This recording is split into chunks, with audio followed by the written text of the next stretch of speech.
Au Bénin, les producteurs agricoles doivent désormais remplir une fiche dite de convoyage pour chaque mouvement de leurs produits. La nouvelle mesure du gouvernement fait bruisser l'opinion publique. C'est l'une des préoccupations abordées sur Actu et Débat ce jeudi. Nous parlerons également de la nomination des ministres conseillers. Le collège est officiellement constitué en Conseil des ministres ce mercredi. À nouveau, bonsoir, chers amis auditeurs. Vous faites bien de rester avec nous sur Radio Cotonou.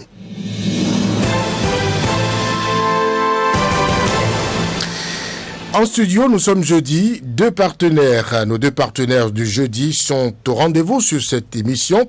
Arimi Choubadé, pour les internautes, je précise que vous êtes à ma droite. Arimi Choubadé, journaliste. Bonsoir Arimi. Oui, bonsoir. Le tout premier sujet à aborder est relatif à la nomination des ministres conseillers. Plusieurs mois après l'annonce de la création d'un collège de ministres conseillers à la présidence de la République, la liste a été dévoilée hier en Conseil des ministres. La liste des premières personnes à occuper ce poste, 12 au total, et ils sont des personnalités politiques chargées d'intervenir dans des domaines précis. On note également l'entrée de certains hommes politiques très dévoués à la cause du président de la République. Arimi Choubadé, vous avez lu la liste qui nous est parvenue à nous tous, la liste sortie du Conseil des ministres hier. Quelle lecture faites-vous à l'arrivée de cette douzaine de ministres qui ont bénéficié de la confiance du chef de l'État? Noël avant l'heure pour les acteurs politiques? Non, vous savez, c'est des mesures individuelles de ce genre, c'est un peu compliqué. Hein. Compliqué. Oui, vous avez parlé de ministres tout à l'heure, alors que ce soit des ministres. Non, mais c'est pas moi qui le dis. Non. Chez nous au Bénin, ministre a une signification. Ministre veut dire membre du gouvernement. C'est la constitution qu'il a établie ici. Maintenant, si le chef de l'État, dans une inspiration personnelle, trouve qu'il peut nommer des gens qui ne sont pas des ministres, mais qu'il va appeler des ministres. Vous voyez, bon. C'est un titre ronflant? Je ne sais rien, je ne sais pas. Et puis, pour moi, je me disais qu'on a touché le fond en matière de réflexion dans le pays, mais tout le jour, je découvre que on s'installe. Oui, on s'installe progressivement. Vous savez, moi, je ne veux pas commenter les individus. Ceux qui ont été nommés ou pas, je ne sais pas, c'est leur parcours, c'est leur destin, si vous voulez. Je ne dirais pas que c'est aléatoire, mais c'est insignifiant, hein, à l'image du pays, des problèmes que nous avons. Oui, pour eux. Comment? Non, je ne veux pas dire c'est bon et qu'on ait nommé un tel, c'est mauvais, qu'on ait nommé un tel. Je ne peux pas rentrer dans ce débat-là parce que je ne sais pas quels sont les critères qui ont prévalu à leur désignation. Et par contre, la méthode, elle est gênante. Hein? Et comme je le dis, on a institué une pagaille dans la nomenclature institutionnelle du pays. Ce ne sont pas des ministres. Et ils sont quoi? Ils sont des ministres conseillers, c'est c'est l'appellation. Oui, je vous dis ministre. Aux yeux de la Constitution, ministre, c'est membre du gouvernement. Vous ouvrez dans votre Constitution, partout où vous voyez le mot ministre, c'est membre du gouvernement. Il peut être ministre, il peut être premier ministre, il peut être ministre d'État, il peut être ministre délégué, il peut être tout ce que vous voulez. Dès que vous voyez l'appellation ministre, c'est membre du gouvernement. Mais là, on nous dit que ce ne sont pas des membres du gouvernement. Vous comprenez? Et donc, c'est une inspiration personnelle du chef de l'État qui découle de je ne sais quoi. C'est lui seul qui sait ce qu'il met dedans. Hein? Et bon, je pourrais dire, alors est-ce qu'on a nommé juste des gens pour la forme de les nommer? Bon. Voilà des questionnements. Et puis on a donné même, on a fait en sorte, et puis c'est pas qu'on a nommé un ministre conseiller, on en a nommé un certain nombre. Et exactement. Comme si c'était un gouvernement bis, comme si c'était une équipe. Vous avez l'impression que c'est un gouvernement bis? Oui, mais je ne comprends même pas de quoi il s'agit. Si on comprenait, ça va être joie qu'on allait apprécier les profils, ceci, les cela. C'est pour ça que je vous dis que je ne pouvais pas rentrer dans le débat de qui a été nommé, pourquoi il a été nommé, il est ami du chef de l'État de toute la France. Bon, je n'ai pas vu dedans des gens qui critiquent le gouvernement. Apparemment, c'est pour la plupart d'entre eux, ce sont des gens acquis, dévoués, engagés dans ce qu'on appelle la rupture depuis son avènement en 2016. Bon, ça c'est le chef d'État qui a son pouvoir de nomination. Mais est-ce parce qu'il a un pouvoir de nomination qu'il va en user comme ça se passe là où il n'y a pas de visibilité? Nous sommes dans l'action publique. L'action publique doit pouvoir être pédagogique et pouvoir être interprétée, analysée par tous les citoyens, parce qu'après tout, c'est vrai, lui, son rôle, c'est de nommer, mais c'est à nous de payer. Hein? Il faut qu'on comprenne qu'il y a une pertinence dans ce sacrifice supplémentaire qu'on demande aux Béninois. Il a dit en février dernier la motivation qui sous-tend la nomination de ces ministres conseillers. On va l'écouter tout à l'heure. Le temps de dire nos civilités à Distel Amosso qui nous a rejoint. Distel, bonsoir. Bonsoir Radio Cotonou, bonsoir à mes auditeurs. Alors, vous avez lu la liste de la douzaine de ministres conseillers, des personnalités politiques qui ont bénéficié de la confiance du chef de l'État. Quelle lecture faites-vous de cette liste? Il faudra déjà faire une clarification contextuelle de l'acte qui vient d'être posé pour dire qu'il y a été souvent fait au chef de l'État le grief, n'est-ce pas, de se déconnecter des réalités sociopolitiques de notre pays en amenant des allogènes techniques, profils pointus pour la gestion de la chose publique.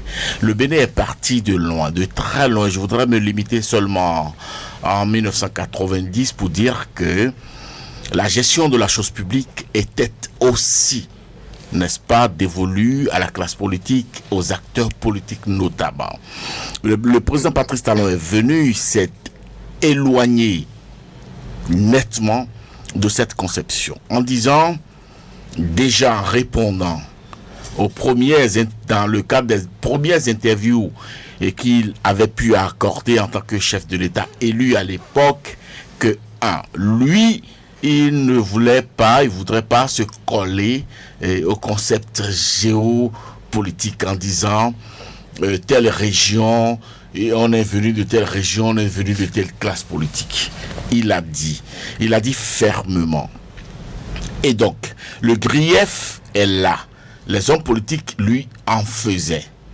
Très bien. Il a intégré, mais dans un environnement à lui, dans une vision qui lui appartient, en disant, ok, je maintiens les profils techniques, pointus, mais j'intègre la part de la sociologie politique, la part de la participation des acteurs politiques. Vous voulez dire que Patrice Talon a cédé en fait à la pression de ses partenaires politiques, c'est ça? Non. Des postes de remerciement, enfin.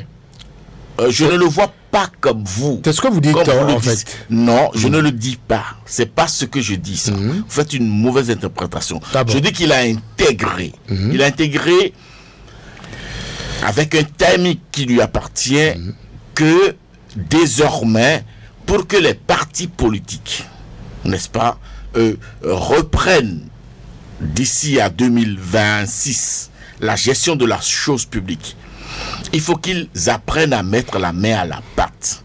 Et donc, il les a associés.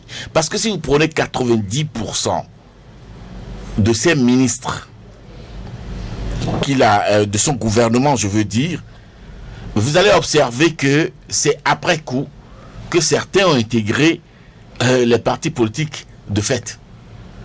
Et donc, ils ont gardé leur autonomie technique. Leur technicité leur est propre. Mais il se trouve que face aux mensonges, face aux intoxications, face à l'envie, aux besoins et aux devoirs de la pérennisation des réformes en cours, même perfectibles, la mouvance présidentielle a besoin d'un quadrillage, n'est-ce pas, du terrain pour pouvoir agir à l'effet de continuer à maintenir, n'est-ce pas, l'élan du développement que nous avons. C'est des postes suffisamment politiques. Évidemment, évidemment que c'est des postes politiques, et le président Patrice Talon l'a dit lorsqu'il déclinait, n'est-ce pas, le contenu de sa vision dans son option de nommer des ministres conseillers. Il a dit, et donc c'est clair que c'est une fenêtre politique qui s'ouvre à côté de la gestion de la chose techniquement publique de notre pays. Voyez-vous? Et donc, ce faisant, il n'a pas fauté. Parce qu'au même moment, il maintient la barre de la technicité, il maintient la barre des résultats, il maintient la barre du standard international, mais il s'ouvre à la chose politique parce que des décisions, sur le président Kérékou par exemple, avant une prise de décision en Conseil des ministres, il y avait ce qu'on faisait, auquel j'ai participé, au sondage politique, au sondage sociologique, pour savoir quel serait l'impact politique et sociologique de telle décision ou de telle autre décision. Voyez-vous, et chaque homme d'État, chaque président ayant sa méthode, le président Patrice Talon n'a pas pu, n'est-ce pas, observer cette méthode-là que Kérékou utilisait. Mais il a gouverné 8 ans durant. Pourquoi maintenant? Voyez-vous, les résultats sont là. Mais écoutez, le successeur de Patrice Talon ne sera pas Patrice Talon tel qu'il est, modelé par Dieu, modelé par sa formation, modelé par son éducation, n'aura pas le même leadership fort, assez fort. Il peut en avoir plus. Voyez-vous? Et donc, il appartient. Écoutez, le pouvoir, la gestion de la chose publique ne s'éloigne pas de la personnalité de l'acteur principal. Voyez-vous? Donc, le président Patrice Talon a dit, OK, j'ai mis en place les standards, les balises qu'il faut pour le développement de notre pays. J'ai obtenu des résultats, mais il faut jouer aussi la partition politique. Parce qu'il y a des décisions qui sont éminemment politiques. Voyez-vous? Et à partir de ce moment-là, il faut pouvoir annexer et la vision politique, la vision sociale et la vision du développement. Donc c'est une trilogie que le président Patrice Talon est en train d'installer, et c'est pour cela qu'il agit de cette façon. Donc le gouvernement sera beaucoup plus à l'écoute des problèmes sociaux de nos populations maintenant. Écoutez, oui, je dirais oui, parce que beaucoup de Béninois pensent, concernant les titres de ces ministres conseillers, qu'il y a plus d'enjoliveurs que de contenu. On va écouter Arimé Choubadé, je reviens à vous. Arimé Choubadé, vous êtes d'avis? C'est une pagaille institutionnelle. Je vous ai dit, le mot ministre a une signification dans la Constitution. C'est un membre du gouvernement. Et là-dessus, on peut faire la sémantique. On les aurait nommés là-dessus, on peut faire la sémantique. Ministre, c'est servi. Vous permettez qu'on écoute ministre, c'est servi. Ça n'a pas une autre définition. On peut faire la sémantique. Vous permettez qu'on finisse d'écouter Arimé Choubadé? Allez-y, Arimé. Non, enfin, c'est symptomatique de ce qu'il a eu tout le temps pour expliquer. Et il ne se comprend pas lui-même. Il est obligé de maintenant pour s'expliquer à lui-même ce qu'il n'a pas compris. Sinon, c'est simple. Ministre dans la Constitution, que ce soit Premier ministre, je l'ai dit tantôt, ministre d'État, ministre délégué, ministre, c'est un membre du gouvernement. Maintenant, le chef de l'État a une inspiration personnelle pour le verser ce protocole d'État. Et c'est lui seul qui sait ce qu'il a mis dedans. C'est une inspiration personnelle. Je ne sais pas comment ces gens-là peuvent survivre à son mandat. Je ne vois pas. Parce que c'est pas des postulats établis, éprouvés, validés, qui correspondent à des problèmes bien précis. Vous savez, je vous ai toujours dit ici que la politique, c'est une science. C'est pas on est et on a c'est pas le bon sens. La politique va au-delà, c'est ce qui nous unit tous. Ce sur quoi tous nous nous entendons. C'est pas quelqu'un est plus intelligent que tout le monde dans la République et invente des solutions. Quelles sont les solutions aux problèmes des Béninois? Quand lui l'a doublé de prix il y a 2 semaines et est revenu à son prix initial, il n'y a eu personne dans ce Bénin-là pour venir expliquer le mécanisme. C'est d'une tristesse, la réflexion au niveau est d'une pauvreté absolue. Nous vivons des événements dont nous ne maîtrisons même pas les causes. Nous avons l'impression que c'est une mafia qui est là et qui décrète tout. Et que ce ne sont plus les principes de la République qui sont appliqués. Ils peuvent avoir raison, c'est possible. Mais ils ne peuvent pas avoir raison contre tout le monde. C'est pas possible. Il faut qu'on ait raison ensemble ou que nous ayons tort ensemble. J'annonçais tout à l'heure, vous voulez dire mieux rapidement, on va écouter le chef de l'État, c'était en février. Mais avant, j'espère que les auditeurs vont boucher les oreilles à entendre qu'un gouvernement est une mafia. J'espère que les auditeurs vont boucher les oreilles à entendre que quelqu'un se croit plus intelligent que tout le monde. Mais il reste que le mot ministre a un sens. Ce n'est pas un mot qui sort de nos langues nationales. C'est un mot qui sort d'une autre langue. Et les dictionnaires pour expliquer cette langue-là nous disent qu'un ministre est un serviteur. Voyez-vous? Et même au niveau de l'Église, le ministre est un serviteur. Voyez-vous? Et donc, lorsqu'on vient mélanger, simplement parce qu'on doit déconstruire, on doit intoxiquer, il faut s'éviter aussi d'utiliser de vilains mots. Le titre choisi, c'est un titre enflant pour contenter les hommes politiques, c'est ça? C'est ce que disent les Béninois. Mais pas du tout, c'est des appels au service de la République. On va écouter le chef de l'État, le président Patrice Talon. Nous étions en février 2024 et il expliquait, il nous disait ce qui a sous-tendu en fait cette initiative de nommer des ministres conseillers. On l'écoute. J'ai proposé au Conseil des ministres qu'il a adopté de créer un collège des ministres conseillers. Depuis mon premier mandat et durant ce second-ci, vous avez dû constater que parfois nous faisons appel à des compétences non politiques pour conduire l'action du gouvernement. Le pays a besoin de deux choses pour bien fonctionner. Que la vision soit claire. Et la vision est définie par les élus qui exposent à leur population ce qu'ils comptent faire, comment ils voient les choses, et ceux-ci leur accordent leur confiance. Et que ce soit au niveau local, au niveau national parlementaire ou au niveau de l'exécutif, le politique détermine la vision et même la programmation de l'action exécutive. Et la mise en œuvre requiert parfois des compétences qui ne sont pas politiques. Vous pouvez avoir besoin de certaines compétences dans le domaine de la santé, dans le domaine de la défense de la sécurité, dans le domaine du numérique. Et parfois, ces compétences n'ont pas du tout de chapeau politique. Parce que l'idéal serait que les acteurs politiques disposent des compétences qu'il faut à tous les niveaux. Mais je ne pense pas qu'il y ait un pays au monde où tous les acteurs politiques ont toutes les compétences dans tous les domaines. Pour un pays à construire, à bâtir, l'exigence de compétences est très élevée, plus que les pays développés. Un ministre de la Santé en France ou aux États-Unis n'a pas besoin d'être un expert en la matière autant qu'un ministre de la Santé au Bénin. Parce que tout est à construire. Là-bas, il y a une structure administrative, une superstructure qui existe, qui fonctionne bien, qui a fait ses preuves.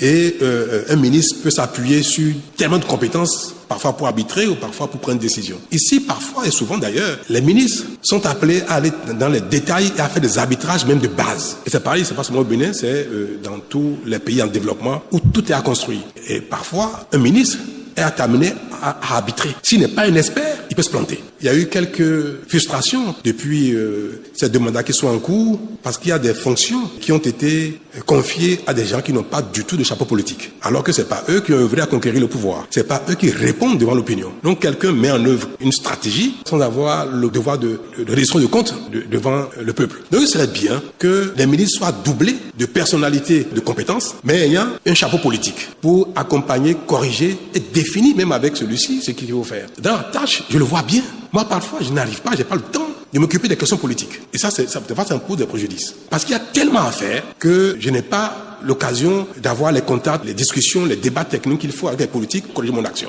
Il est impératif que ceux qui ont la tête dans le guidon aient aussi à leur côté des conseillers, à leur côté des gens qui portent la vision, qui connaissent les réalités du terrain, qui peuvent apporter les recommandations qu'il faut, relayer à ceux-ci ce qui est plus pertinent pour ajuster les choix et même faire le suivi de l'action gouvernementale sans avoir la tête dans le guidon. C'est ce qui a conduit à la mise en place de ce collège qui seront les guides et faire le suivi de ceux qui ont la tête dans le guidon au quotidien. Voilà l'esprit, mais ce sont les partis politiques qui devront pourvoir à ces nominations-là parce que c'est l'action politique qu'on voudrait remettre au centre des choses pour déterminer, conduire, définir et faire le suivi de l'action exécutive. Voilà, c'est l'action politique qu'on voudrait remettre au centre des choses. Le président Patrice Talon, nous étions en février 2024, il était face aux hommes des médias. Arémé Choubadé, vous avez mieux compris? Je n'ai rien compris. Ou vous refusez de comprendre? Mais je sais pas. Vous l'avez écouté, le chef de l'État? Vous me laissez parler? Allez-y. Vous l'avez suivi vraiment? Il a fait un exposé de politologue qui a étudié les pays en voie de développement, les pays... il a cité des pays... Moi, je ne sais pas s'il a fait des études sur ces pays-là pour faire sa thèse. Ou si, bon, c'est parce qu'il lit beaucoup de journaux qui sur l'actualité, qu'il a pris des exemples pêle-mêle. Et à certains endroits, vous le voyez se contredire. La vie publique, la politique, c'est une science. Hein? Les partis politiques sont les laboratoires d'idées. On doit pouvoir retrouver les compétences dans les partis politiques. Et s'il n'y en a pas, c'est qu'il y a un problème. On ne peut pas inventer. Il n'y avait même pas eu appel à la candidature. Vous comprenez que bon, on a évalué toute la compétence disponibles. Comment il a fait pour les détecter? Comment il a fait pour les lober? Moi, j'ai un problème par rapport à son développement. On a l'impression qu'on était dans certaine masterclass avec quelqu'un qui a fait une thèse sur le sujet, qui a étudié, et puis qui exposait. Moi, je n'ai rien compris. Un masterclass. Oui, oui, il a parlé, vous l'avez suivi. Il a fait des démonstrations sur des pays en voie de développement. Je ne sais pas lesquels pays en voie de développement, je ne sais pas de quel pays il parle. Je ne sais pas s'il a lu dans des études, même s'il a lu dans des études qu'il restitue, que lui, il a lu dans tel livre que dans les pays en voie de développement, il y a ici, il y a ça. Oui, c'est ça la pauvreté du débat politique au Bénin. On ne peut pas me dire que la vie publique est dédiée une part des politiques, une part des techniques, une part des... Dans quelle proportion? C'est qui fait le dosage? C'est parce que vous êtes élu, et puis il a parlé d'élus, alors que son régime a passé tout son temps à presque invalider les élus. Vous connaissez la situation des élus locaux. Vous connaissez la situation des élus municipaux, vous connaissez même des maires. Je ne parlerai pas des députés ou qui ont eu même, on a fait la révision de la Constitution, on leur a même enlevé des attributions qu'on a confiées au chef de l'État qui n'avait pas. Donc moi, j'avoue que ce passage accentuait moi, je sais pas, le flou chez moi. Voilà. D'ici là, Moussou, est-ce que le chef de l'État, en nommant des ministres conseillers, est en train de se racheter? Lui qui prônait pour le Bénin, depuis l'avènement de sa gouvernance, des partis politiques forts, s'est entouré de techniciens 8 ans durant. Est-ce qu'il est en train de se raviser, de se dire peut-être que qu'il est sur le mauvais chemin, qu'il est peut-être en train d'affaiblir les partis politiques? Écoutez, avant de répondre à votre question, c'est vrai, je suis Adia, je suis natif de Jacotobin. Je vous dirais en Fongbé, et que on dit souvent, nous volons nos rues d'Otobibaou. Il est très difficile de construire, mais très facile de déconstruire. Vous avez compris qu'on ne peut pas être plus clair, plus net dans l'explication de contenu d'une vision telle que l'a fait le chef de l'État. Et le président Patrice Talon a argumenté sa démarche. Il a convaincu les personnes convaincables, s'il faut le dire ainsi. Maintenant, ceux qui les aveugles ou sourds, qui veulent se rendre aveugles ou sourds, refusent de comprendre, de l'écouter, et vous interroge, même si vous l'avez pu l'écouter. Je crois que ça n'a pas de sens. Non, le chef de l'État n'est pas dans un processus de rachat ou de contentement, mais il est plutôt dans une file logique, dans une ligne logique de sa démarche. Il a mis son temps pour nous parler de grands regroupements politiques. On a observé du temps à les installer. Aujourd'hui, on a de grands ensembles dans le pays. C'est à son actif. Voyez-vous, on ne peut pas le nier. Et maintenant qu'on a installé ces ensembles-là, ces grands ensembles-là, il faut les convoquer à la participation de la gestion de la chose publique. Et le président Patrice Talon, au soir du mandat, c'est lui qui détient le timing. Ce n'est pas parce que ça aurait été au début que cela aurait été mieux fait. On a vu un chef d'État dans ce pays qui, en 10 ans, nous a nommé près de 20 ministres. Je dis 20, 200 ministres. Le DG se changeait pratiquement tous les mois. Et c'était des acteurs politiques qui étaient nommés. On a vu ça. Donc, on a évalué ça. Et le président Patrice Talon a intégré toutes ces données-là dans son masterclass pour nous dire, nous voici dans le miroir. Et lui, il ne s'est pas limité au niveau de la critique et de la critique évasive, oiseuse, insensée. Mais lui, il a fait des propositions. Il a dit, moi, je propose le concept des ministres conseillers. C'est une innovation. Mais ça n'a rien de nouveau avec, une innovation avec la nomination qu'on a connue, le remerciement qu'on a connu sous d'autres régimes. C'est totalement différent. Ah bon, différent en quoi? C'est totalement différent parce que en quoi c'est différent, oui? Ici, les ministres du gouvernement sont en place. Et le collège de ministres conseillers vient en appoint. Oui, différent parce qu'on fait saigner le contribuable. S'il vous plaît, celui qui le fait en nommant 12 conseillers ministres et celui qui l'a fait en nommant 200 ministres en 10 ans, en changeant une centaine de directeurs généraux au port ou je ne sais où, celui-là, entre les deux, qui a fait saigner plus le contribuable béninois. Il faut se dire que nous avons le devoir de progression. On ne pourra pas dire qui a fait saigner le contribuable béninois, puisque les salaires ne sont pas connus aujourd'hui, dit Stella Moussou. S'il vous plaît, les salaires n'étaient pas connus, non plus hier. Du moins, il ne faut pas souvent oublier que j'ai été acteur et que je suis acteur. Il ne faut pas oublier que moi, j'ai plusieurs fenêtres d'observation. Depuis Kérékou 1 à Kérékou 2, en passant par Nicéphore Dieudonné Soglo, Boni Yahi et aujourd'hui Patrice Talon. Il faut vous dire que aujourd'hui, c'est l'une des rares fois dans ce pays, dans notre pays, que nous avons observé que des techniciens conviés à la gestion de la chose publique sont restés en place et ont cette durée de vie à leur poste. On va évoluer dans les échanges. Hier c'était les interférences de petits partis, de groupuscules d'intérêt qui ont poussé Boni Yahi à son corps défendant à totaliser au soir de son mandat, à la fin de son mandat, 200 de ministères. On va évoluer dans les échanges et on va finir sur le sujet. Et vous avez observé, vous avez observé que même avant son départ, à 15 jours des élections où il devrait partir, il a encore nommé des ministres. Tant il avait la pression. Mais c'est son droit. Tant les hommes politiques, non. S'il vous plaît, même à la veille, c'était illogique. C'est vrai que ceux qui sont nommés là, les 12, sont des personnalités politiques, mais en outre, quand on regarde bien, il y a des gens qui n'ont pas de base politique, qui n'ont aucune base, qui n'ont pas de contact avec le terrain. Qui vous a dit que c'est sûr? Qui vous a dit que c'est sur la base? Que peuvent-ils? Qui vous a dit? Moi, nous venons tous d'écouter le chef de l'État. Est-ce qu'il a dit qu'il nommait les ministres conseillers sur la base de champs politiques ou de base politique? Il y a un jeune dedans.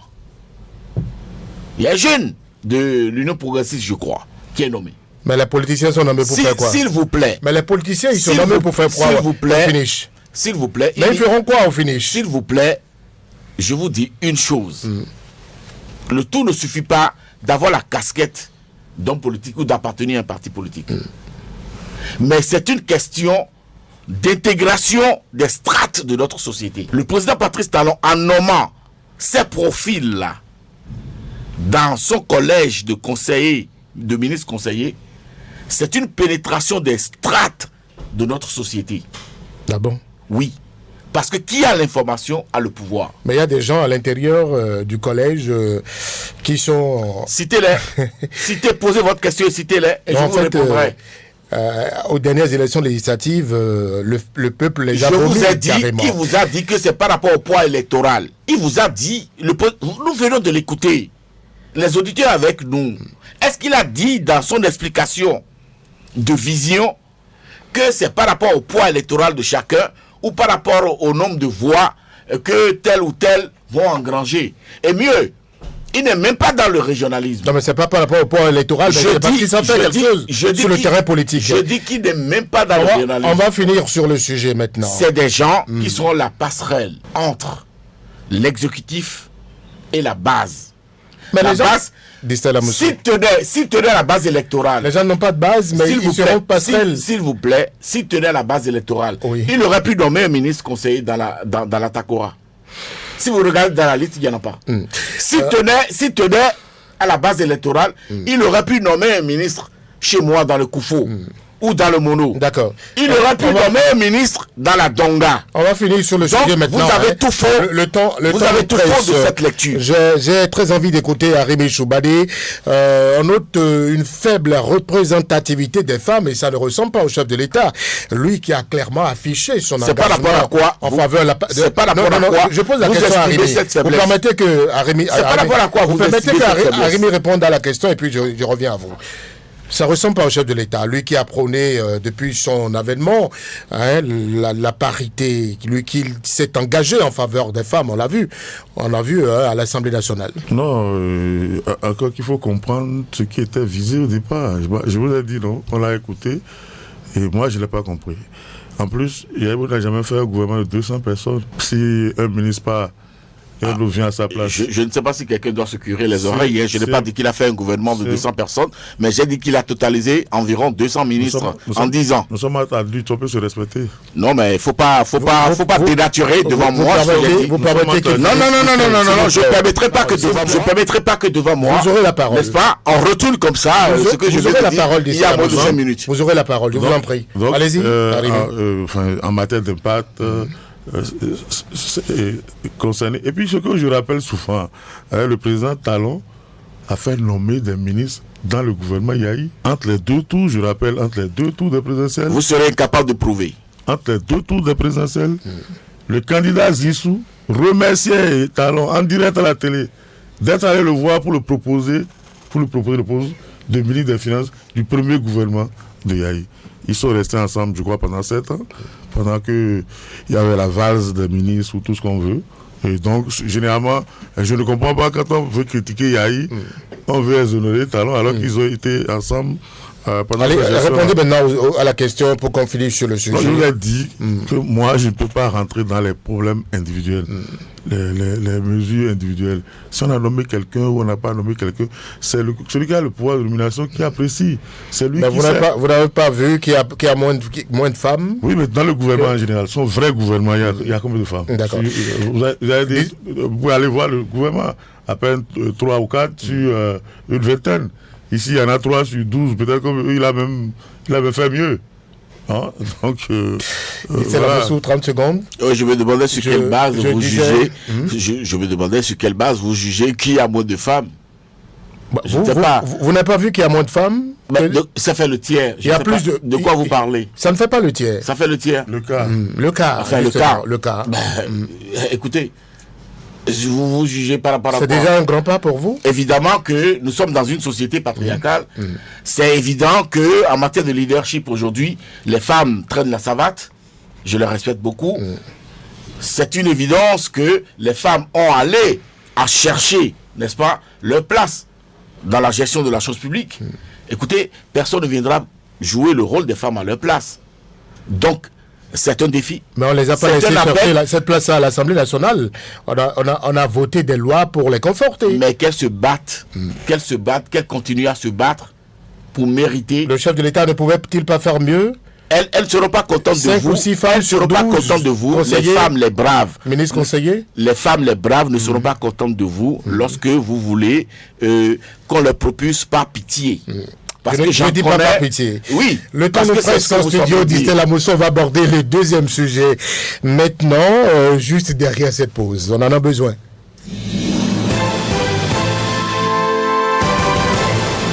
Merci à Patrice Bédia. Le gouvernement du Bénin a récemment instauré une nouvelle mesure obligeant les producteurs agricoles à remplir une fiche de convoyage pour chaque mouvement de leurs produits. L'initiative suscite de vives réactions au sein de l'opinion publique. Distel, je vais rester avec vous. Est-ce une nouvelle forme de contrôle des producteurs? Pourquoi cette mesure fait-il tant jaser, tant brusser la toile, l'opinion publique? Pas contrôle des conducteurs, mais contrôle de la production nationale. Des producteurs, voilà. Pas contrôle des producteurs. Des producteurs font de la production. S'il vous plaît, je dis... Bon, plus exactement de la production, allez-y. Allez-y maintenant. Je dis, il y a contrôle de la production. Et cela est indispensable dans un élan de développement. Aucun développement ne se produit lorsque les produits bruts sont exportés. Il faut travailler à installer un écosystème pouvant favoriser la transformation sur place. Et c'est à cela que s'attelle le gouvernement du président Patrice Talon. En instituant une fiche de convoyage. S'il vous plaît, c'est un épiphénomène. Ah bon? C'est un épiphénomène. Je vais vous rappeler. Oui, allez-y. Sous le président Mathieu Kérékoupé à son âme, j'étais aux affaires.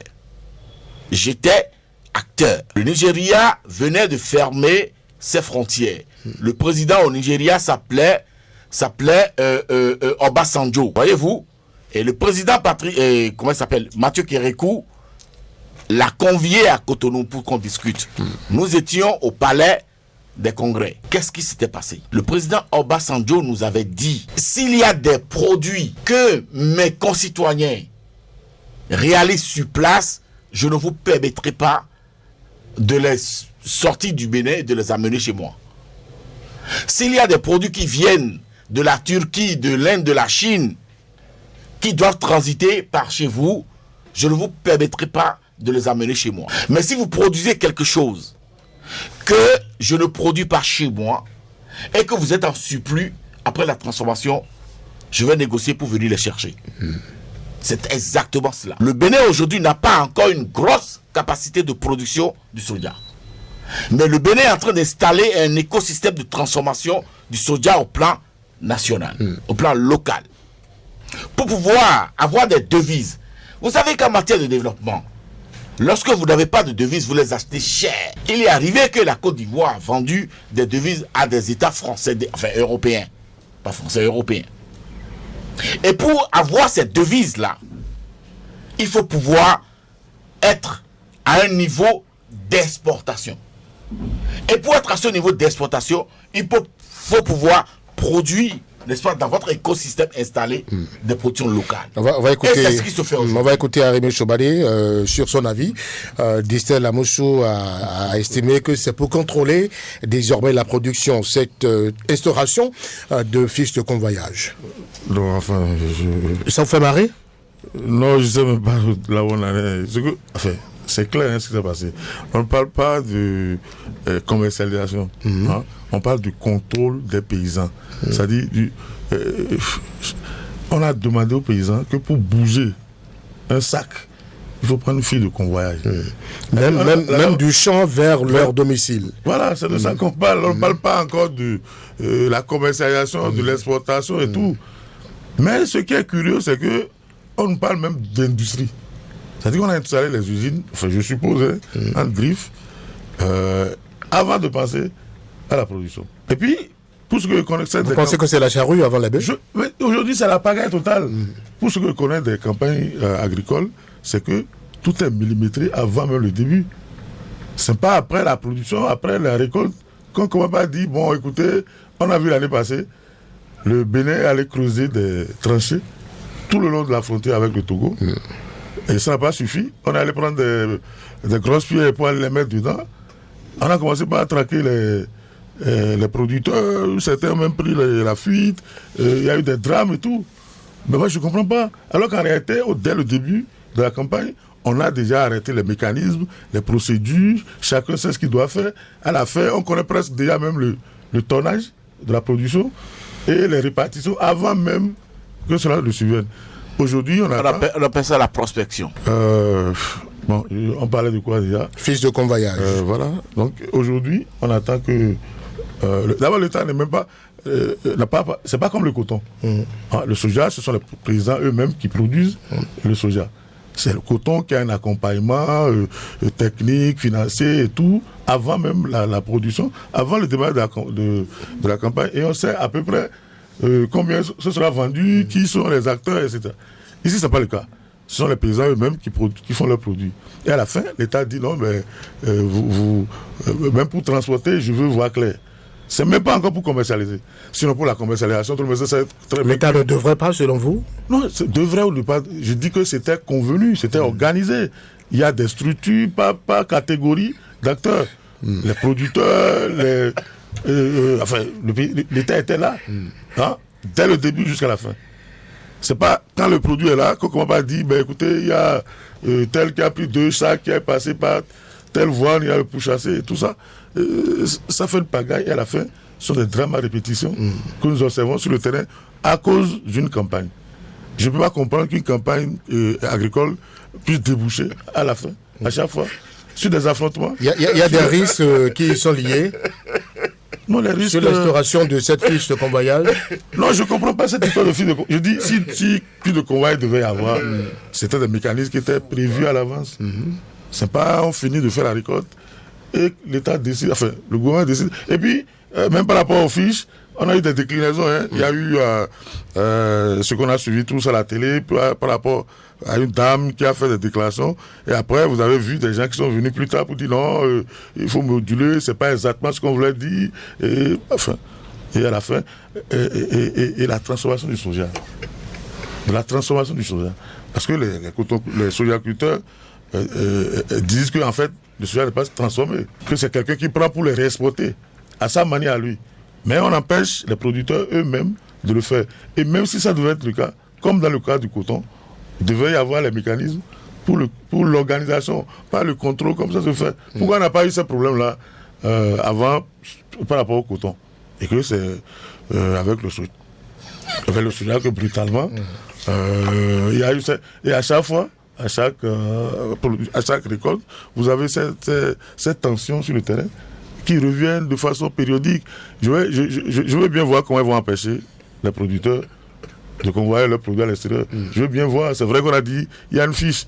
Bon, pour le moment, personne n'observe cette histoire de fiche. On est dans l'annonce pour le moment. On verra dans l'application comment ils vont obliger les paysans. Ce que ça va donner. Donc, comment ils vont obliger les paysans. Alors Distel Amosso, vous avez dit que c'est un épiphénomène, hein, cette nouvelle mesure qui fait tant de bruit. Et comment les producteurs, comment ils pourront faire face aux difficultés, aux contraintes qu'engendrerait cette nouvelle réglementation? Ils feront tout sauf ce que vient de décrire mon ami Arimi. Arimi est terrible. Hein. Non, les Béninois... Attendez, il y a un problème. Moi, je ne suis pas venu ici pour Distel Amosso. Bienvenue pour tuer débat pour les auditeurs. Et je ne comprends pas son problème. Hein? C'est vrai, si dans le temps... Il veut me laisser parler ou quoi? Je sais pas si dans le temps il a eu des retours, qu'il se laisse prendre, qu'il n'a pas l'avantage du débat ou des trucs et qu'il veut venir corriger, je veux bien. Non, je ne souhaiterais pas que ce soit un problème personnel. De personne, d'accord. D'accord. Voilà, parce que je ne comprends pas son problème. On aura compris. Je ne comprends pas son problème. Je ne débat pas avec un mur. C'est la motion, allez-y. Je prends mes deux. Allez-y, le temps, si c'est ça, ça arrive son problème. Est-ce que j'ai la parole? Je ne peux venir à l'émission. Non, vous allez venir. Non, vous allez venir. On va le laisser parler. parler. Nous avons des enfants, nous avons des jeunes frères à la maison qui nous suivent et qui viennent et que deux adultes s'insultent sur le plateau. Moi, ça me gêne. Ça me gêne. Je n'ai pas envie de parler de Distel Amosso, mais je vais lui demander gentiment de s'expliquer sur les sujets en débat et de laisser la personne de Arimi. Hein? Moi, je ne suis pas dans un parti politique. Lui, il est dans un parti politique. Vous n'allez pas me dire que le temps. Vous comprenez? C'est pas parce qu'il est membre d'un parti politique. Vous n'allez pas me dire que le temps. Merci, on aura compris. Oui, vous avez la parole. Non, il faut. Merci Patrice Béja. Alors, Distel Amosso, je vous demandais, les producteurs pourront-ils faire face aux contraintes, aux difficultés que va engendrer cette nouvelle réglementation? Les producteurs n'ont dit à personne qu'ils sont en difficulté. C'est vrai que la fiche elle est gratuite et ils vont se déplacer pour prendre la fiche. Les producteurs... Ils vont... Oui, allez-y. À date, les producteurs n'ont dit à personne qu'ils sont en difficulté. Ah bon? Ce sont les commerçants qui s'agitent. Il faut pouvoir faire la différence. Maintenant, je vais vous dire que nous avons évolué. Le Bénin a évolué. Et certaines personnes doivent réactualiser leurs connaissances par rapport aux données. C'est dans ce pays que nous avons produit des tomates. Nous avons produit des tomates dans ce pays à commencer chez mon ami et frère Eric Rondeté sans avoir pensé à l'écosystème. Les tomates ont pourri. Eric Rondeté est venu s'en plaindre à l'Assemblée nationale. C'est dans ce même pays que nous avons produit des mangues avec un rêve d'avoir une industrie pour la transformation de la mangue sur place. Mais ça ne s'est pas réalisé. Les mangues ont pourri dans les champs. Mais aujourd'hui, là, quelqu'un arrive, il s'appelle Patrice Talon. Avant que de booster la production du soja, a prêté l'écosystème. Il a mis maintenant des intrants. Il a mis maintenant des subventions. Il a mis de l'encadrement. Il a produit pour avoir le résultat. Et vous voulez que les fruits, n'est-ce pas, de cette réalisation-là, soient vendus dans le marché noir par voie détournée. Mais écoutez, est-ce qu'il y a un crime Et pour ne pas le faire, il faut instaurer une fiche de convoyage. Vous voulez qu'il tombe dans les mêmes pièges que son prédécesseur, qui n'a pas pu tirer profit des tomates de chez mon frère Eric Kwabassin. Vous voulez qu'il tombe dans le même piège que son prédécesseur, qui n'a pas pu avoir profit, tirer profit des mangues. Écoutez, il faut se servir de ce qui était et améliorer le dispositif. C'est ce qui est fait. La fiche que vous évoquez, elle est gratuite. Elle est gratuite. Et je vous ai dit... Elle n'a pas de coût. Elle est gratuite. Mais le déplacement des producteurs pour retirer la fiche. S'il vous plaît... La douane n'est pas installée dans le domicile des producteurs, non? Ils vont se déplacer pour retirer la fiche. Je vous dis une chose. Et vous faites semblant, ou tous ceux qui alimentent fausses polémiques font semblant de nous dire qu'il y a aujourd'hui une intersyndicale qui s'occupe de la gestion, de l'organisation, de la défense des intérêts des producteurs. Ceux qui alimentent cette fausse polémique, c'est les commerçants. Ils ont l'argent, ils veulent acheter un produit qui n'a pas contribué à produire pour aller revendre dans les pays voisins. En fait, c'est de la cupidité qu'il faut dénoncer. Et ils ont l'argent. Ils ont attendu l'État. L'État s'est échiné à mettre en place les formations, le suivi, à booster la production. Mais eux, ils viennent avec l'argent pour acheter les champs, pour acheter déjà les produits aux champs et aller revendre sur le marché ailleurs. Pendant que l'écosystème de la transformation est en place. Donc vous dites que... Est-ce que vous allez admettre ça? Non, mais soyons sérieux. C'est eux qui payent maintenant les réseaux d'intoxication pour alimenter cette fausse polémique. Les producteurs réels là, vendent régulièrement leur marché sous le suivi et le contrôle de l'intersyndical. Ils ne posent pas de problème. Ceux qui sont derrière et qui sudoient, ce sont les commerçants. Les gens, les activistes sur les réseaux sociaux, ce sont les commerçants qui sont différents des producteurs. C'est ça qui est la réalité. Arimé, vous voudriez réagir? Nous sommes pratiquement au terme de Actuel Débat de ce jour. Non, je ne me reconnais pas dans cette histoire-là parce que le coton ne rencontre pas les mêmes problèmes. L'État ne participe pas à la production du soja, c'est très faux. L'État ne participe pas à la production. Là, il y a défaut d'information. Mais veut contrôler. Oui, j'invite Radio Cotonou, à faire une enquête. S'il vous plaît, vous aurez la parole pour finir. On va laisser Arimé poursuivre. J'invite Radio Cotonou à faire une enquête. S'il vous plaît. Il vient de déclarer que l'État ne participe pas à la production du soja. On va le laisser aller au bout de ses idées. Pour venir le débusquer dans les prochaines heures. On va le laisser. Ali Choubali. Non, sincèrement, je suis écœuré par ce genre de comportement. Vous voyez, c'est pas un bambin, c'est un vieillard. Et qui saute à chaque phrase. Oui, moi, je me retrouve face au mensonge. Je me retrouve pas. Face au mensonge, à l'intoxication. C'est l'histoire. Comment est-ce qu'on peut venir dire? Vous aurez la parole pour réagir. L'État béninois ne participe pas à la production de soja au Bénin. Vous aurez la parole pour réagir. C'est un mensonge. S'il vous plaît. L'abri du menteur, on le brûle. Ça, c'est un mensonge. Qu'il rapporte les preuves. Arimé Choubali, on a quelques 2 minutes. Non, je crois que c'est bon comme ça. C'est bon, laissez-le, il n'a qu'à continuer. Allez-y. Mais je commence comment va Allez-y, rapidement. Non, mais je peux plus. Je dis que c'est faux de dire que l'État participe à la production du soja. Pourquoi le coton n'a pas ce problème-là? Et puis, deuxièmement, la transformation du soja. On transforme le soja en quoi au Bénin avant l'exportation? Qu'on nous dise. Parce qu'il y a des accusations contre le gouvernement. Les producteurs estiment qu'en réalité, on veut les priver, eux, de vendre. Mais c'est quelqu'un d'autre qui prend les produits et qui revend quand même, sans transformation.